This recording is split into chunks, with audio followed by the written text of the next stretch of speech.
கோவை மாவட்ட நிர்வாகம் மற்றும் தமிழர் பண்பாட்டு ஜல்லிக்கட்டு பேரவை சார்பில் செட்டிபாளையத்தில் இன்று காலை 7 மணிக்கு ஜல்லிக்கட்டு திருவிழா தொடங்கியது. 60 ஏக்கர் பரப்பளவில் எல்என்டி பைபாஸ் அருகே பிரம்மாண்ட மைதானம் தயார் செய்யப்பட்டது. இங்கு 6000 பார்வையாளர்களுக்கான கேலரிகள், 50 கண்காணிப்பு கேமராக்கள் மற்றும் மருத்துவ வசதிகள் உள்ளிட்ட பல ஏற்பாடுகள் செய்யப்பட்டுள்ளன. மின் மற்றும் மதுவிலக்குத்துறை அமைச்சர் செந்தில் பாலாஜி கொடியசைத்து போட்டியை துவங்கி வைத்தார். மாவட்ட ஆட்சியர் பவன்குமார் முன்னிலை வகிக்க மாவட்ட காவல் கண்காணிப்பாளர் மற்றும் மாநகராட்சி ஆணையாளர் உட்பட முக்கிய நிர்வாகிகள் பங்கேற்றனர். போட்டியில் கோவை உள்ளிட்ட பல மாவட்டங்களை சேர்ந்த 800 காளைகள், 500 மாடுபிடி வீரர்கள் பங்கேற்று களை கட்டுகின்றனர். முதல் பரிசாக சிறந்த காளைக்கும் சிறந்த வீரருக்கும் மாருதி ஸ்விஃப்ட் கார், 2வது பரிசாக மோட்டார் சைக்கிள், 3வது பரிசாக ஸ்கூட்டர் வழங்கப்பட உள்ளது. மேலும் சிறந்த காளைகளுக்கும் சிறந்த மாடுபிடி வீரர்களுக்கும் தங்க நாணயங்கள் மற்றும் பல பரிசுகள் வழங்க ஏற்பாடு செய்யப்பட்டுள்ளது. முதல் காளையாக கோவை வரதராஜ பெருமாள் கோவில் காளை களமிறங்கியது.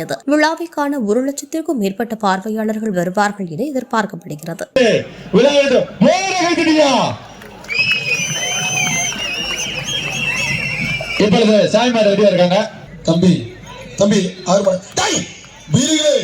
எச்சரிக்கை, சாமி நம்ம போய்கிட்டு இருக்கு.